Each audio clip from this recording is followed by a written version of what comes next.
Welcome to the Fake Dev Podcast. Here's your host from Pantherware LLC, Anthony F. We are live. Yes. No, we're not. We're not live. Anthony F here, Pantherware LLC, Fake Dev Show. Yes. We are a day behind. That's what we are. I apologize for that. This show is supposed to be on Mondays on YouTube, and then Tuesdays on my radio station, Panther Radio on Twitter. But we are a day behind. So sorry about that. But because of that, you get to get 2 new games reviewed instead of 1. So that's good for you. Bad for me. So what we're going to go with first is the usual things here. The news that's related, what's going on that we're watching. Not news that's happening right now, more so, but news that we're watching that's related to what we do as developers and wannabe developers. All right, so first news is Mr. Andy Rubin wants to create another phone. Yet again, if you recall, Andy Rubin is the guy that created the Android operating system. He's the one that sold it to Google in around 2005, I believe. That's when he sold it to Google. And he stayed with Google for a little bit, and then he went on to other things, I believe AI for Google, and then left that. So Andy Rubin now, according to Bloomberg, has a company called Essential Products Incorporated, and they want to create the Essential mobile phone. That would be great if Android wasn't already that good. He made Android, it was so good, such a great platform to build on. Google has made it the #1 device on the planet. Apple also, of course, is the #1 device on the planet, according to who you listen to. So really, is there space for another phone?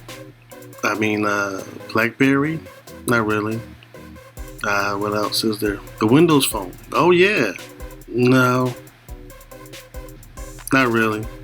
So really, there isn't really any other new phones. And I guess there's space for it. I think about the Mozilla, the Firefox phone. Didn't do too well. The Linux phone. Oh boy. Lots of hoopla about that one. The Ubuntu mobile phone. Yes. Wait. No. Where's that at? Didn't do too good. A lot of other phone operating systems that were touted as the next best thing that has not come to fruition. So this article is about a bezel-less phone here that Andy talked about at Consumer Electronics Show, CES, in Las Vegas in early January. Did he have a device to show? Not sure.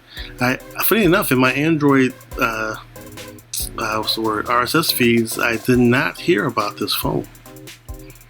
As mentioned, Rubin sold Android to Google in 2005. And there's his history. So he sold that to Google, made a lot of money, created a fun Playground Global where he did more things to make more money for others, which was good. And he plans to make a new phone, but the question is, not only will the consumers want it, but will companies, carriers want it? That's the toughest part. You can go different routes.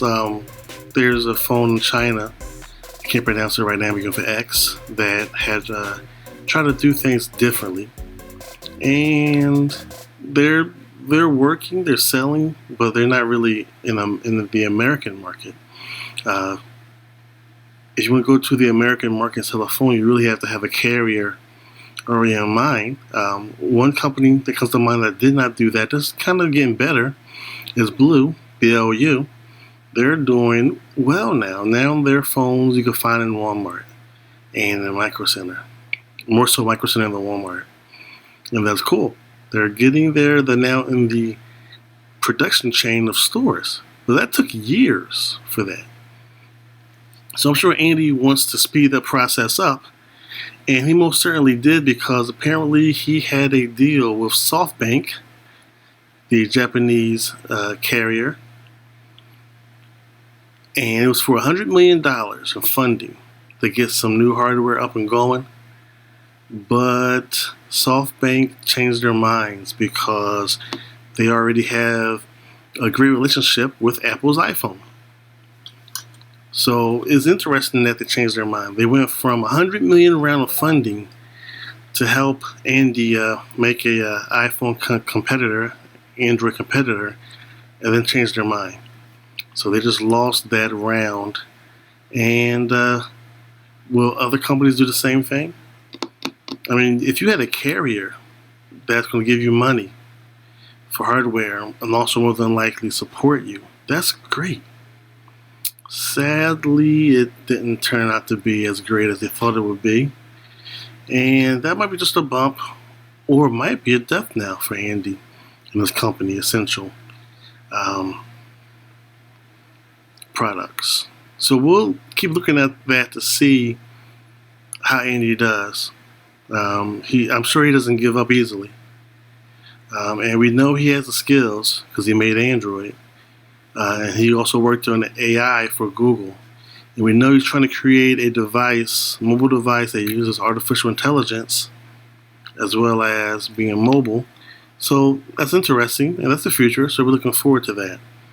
And as a developer, we can't wait to get our hands on that kind of hardware so we can see what we can create. All right. Also in the news is Corona Labs joins Apple deal. Apple deal? Apple deal. Right. So March 16th, it was official that Apple deal has acquired Corona Labs. This is Corona Labs' second company, as far as I know, second acquire. Before that, they were with another company that acquired them. That was around the same kind of genre. A company that makes advertisements. So Corona Labs now, even though they're a coding company, they're acquired again by another company that's going to try to see how they can monetize them. And once again, this is the issue that we find, same as we spoke about last week with Twitter and other companies. How to monetize.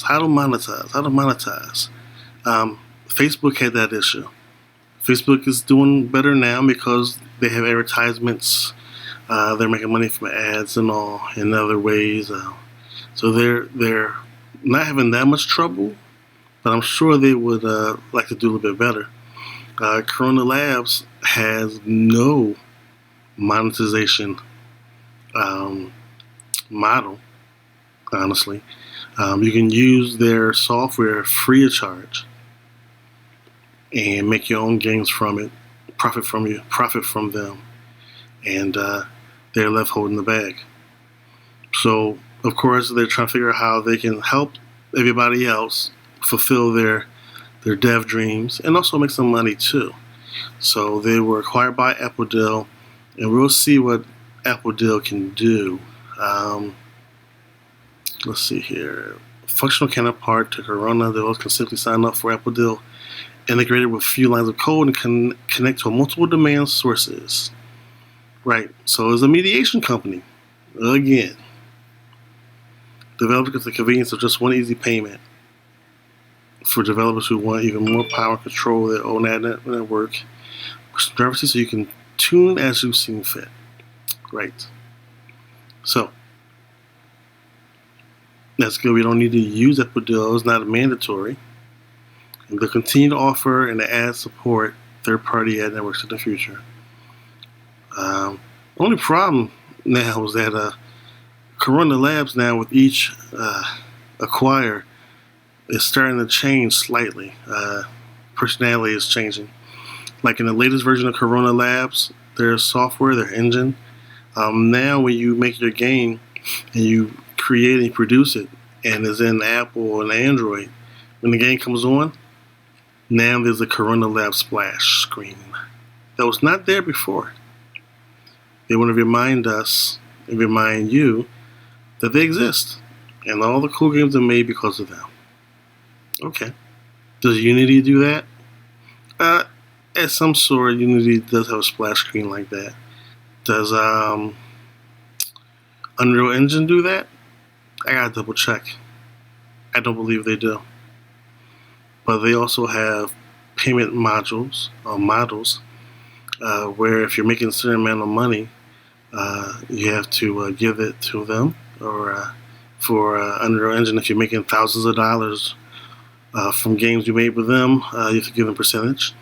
I believe Unity 3D is 100% free. I believe so. So they don't do that. Plus, since they also make their own games, I guess they're okay. Whereas with Corona Labs, they don't make their own games, and therefore they don't have a module or model for monetization. So that's where Corona Labs stands again. Hopefully this will work better than last time. Alright, what else is going on? Yes, the games. Yes, the games. So what we have right here is Kitten Super Adventure. This was just sent to me via a Facebook Messenger. I told the Facebook groups that I'm advertising indie games. They said great, and Paulina, I believe that's her name, sent me over. No, sorry. This is, I forget how to say his name. Yeah, they're going to be mad at me. Sorry, I forgot to say how to pronounce your name. But this is a developer that I've worked with for a couple of years. Time flies. I think we known each other for a couple of years, and they make great games. Here's one of their games called Kitten Super Adventure. The video will be shown later. You'll see the video. It's really, really cool. Where it's 3D, made with Unity 3D, and it explores a whole new world, which is just crazy. So take a look at that. Let me know what you think about it. Also, Run Krabby Run, which another user had just connected to me via Facebook Messenger and sent this to me. So this is also the one we're going to show a video of, and let us know what you think about it. Run Krabby Run. Really cool. Also really cool. I didn't ask them how they made this, but this one's currently on Steam Greenlight. So you can go over there and look up Run Krabby Run and like it, or don't like it, or say why you like it. And also, very immersive, 3D, very high quality game. I think you'll like it. Yeah. Oh yeah, right here at the beach. It's kind of cool. Very good. And it's top down. You run around, get to different goals. So this is our first week here testing games and promoting games. We'll do better. Next week it'll just be one game, so I'll actually get a chance to do commentary as I play it. This week we're going to show the videos to both games because I'm a day late and I promised you. Alright, so this is Anthony F here. Fake Dev Podcast Show.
long, long time ago, in the mountains, on a faraway planet. Alright. On a beautiful beach, there lived a group of friends. He was one of them. Not so much dumb, but Rubin.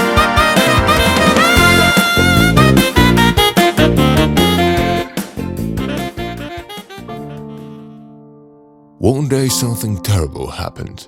One of the friends was kidnapped by some thugs. The two bravest animals, Krabby and Octopus, set off on a journey full of adventures and dangers to find their lost friend.